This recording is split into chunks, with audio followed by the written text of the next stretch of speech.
السلام عليكم، معاكم أميرة أبو زيد. يلا بينا هنشوف مع بعض الوصفة اللي انتوا شايفينها التحفة دي. عملنا مع بعض كفتة بس بطريقة مختلفة مختلفة خالص، وقدمت معاها مكرونة اسباجيتي. يلا بينا هنشوف المقادير بتاعتنا احنا عملناها ازاي.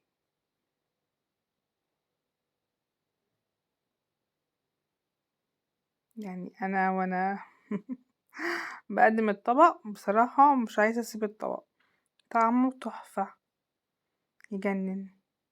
في قيمة غذائية كمان. معايا هنا 2 حبة جزر مبشورين، وحبة 2 حبة بصل مبشورين، ومعايا نص كيلو من اللحمة المفرومة.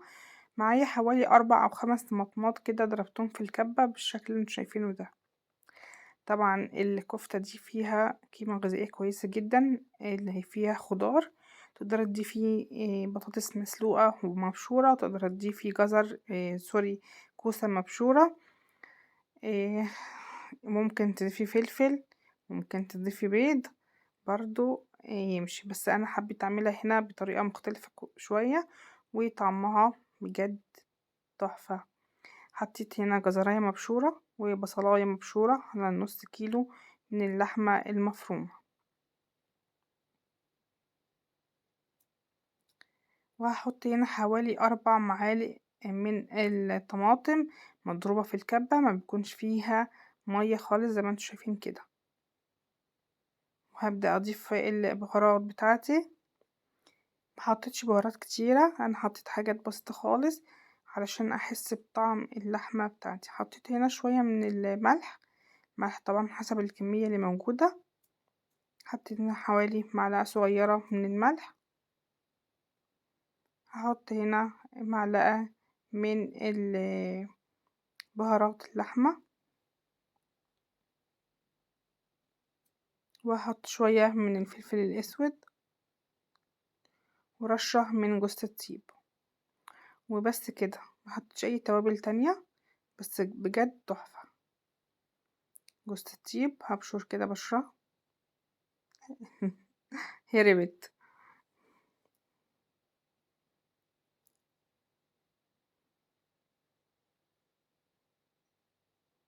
تمام كده. هاخد كل المكونات دي بقى وهعجنها كويس جدا مع بعض، علشان وانا بعمل الكفتة بتاعتي ما تفكش مني.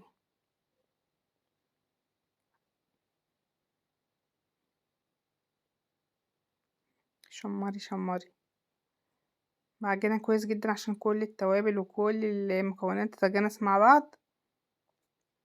وزي ما انتوا شايفين بقى كده بقت تحفة. تمام. هاخد كده طاسة على النار او صينية، وحاطة فيها شوية من الزيت، وسبت الزيت بتاعي يسخن كويس جدا. وهنزل بالبصلة التانية اللي موجودة معايا المبشورة، وهفضل اقلب فيها لحد ما تاخد لون ذهبي غامق شوية، مش بني، لا ذهبي كده. هتشوفوا الدرجة معايا بالشكل اللي انتوا شايفينه ده. هبدأ انزل بقى بالجزراية المبشورة التانية، وهشوحهم مع بعض شوية، وبعدين هنزل بفصين توم مفرومين، والتوم بتاعي فريش علشان يديني نكهة حلوة جدا.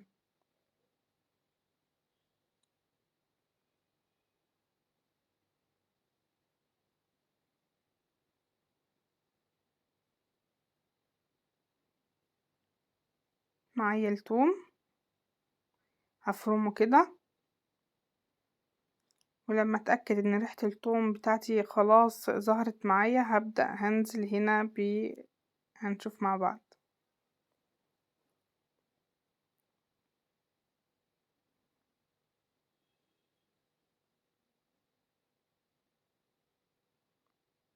هنا كان في قطعة توم كده عدت من ايديا ففرمتها بالشكل ده. هشوح كل الكلام ده،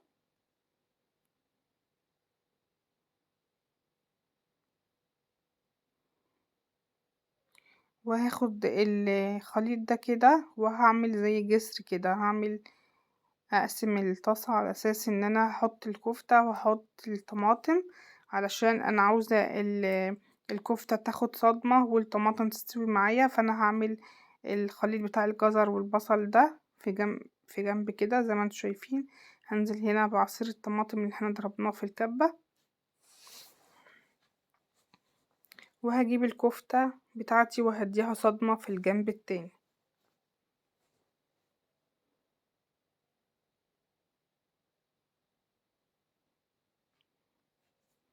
تمام كده.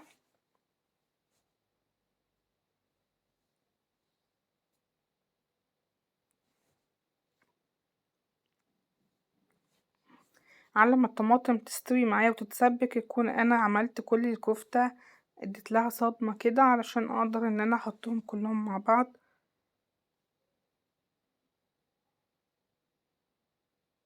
شايفين؟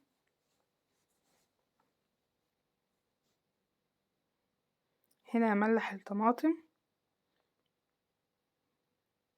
وهحط شوية فلفل اسود، وهحط كمان شوية من السكر علشان يعادل حموضة الطماطم، وكمان هنضيف لها صلصة. بس الصلصة هسيبها شوية لحد ما كل الخليط ده يتجانس مع بعضه كده واحس ان هي اتسبكت. ده شوية من السكر.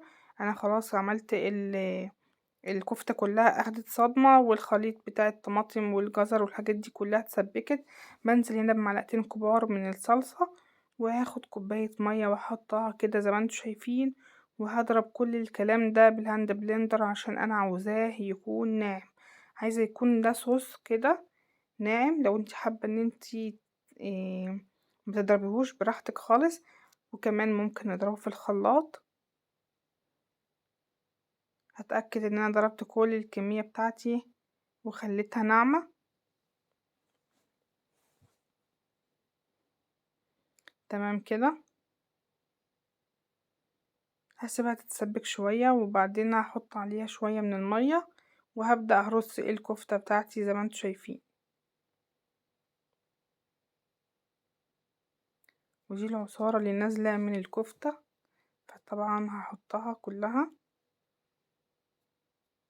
نبدأ نرص الكفتة كده.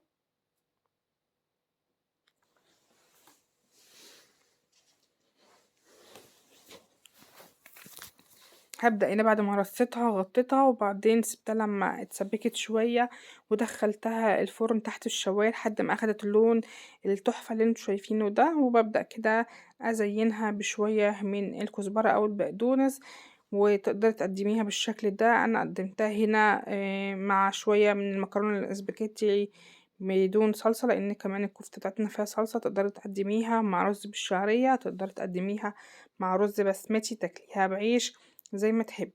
زي ما انتوا شايفين كده شكلها خلاص يعني بجد تحفة. اللون والطعم يعني عجبت كل اللي اكلها. طعمها رهيبة بصراحة ومختلفة وفيها قيمة غذائية علشان ولادنا وعشاننا. ان شاء الله هتجربوا الوصفة هتعجبكم. ما تنسونيش في اللايك والشير والسبسكرايب للقناة وتفعيل زر الجرس علشان يوصلكم مني كل جديد. وكانت معاكم أميرة أبو زيد، واشوفكم على خير. باي باي.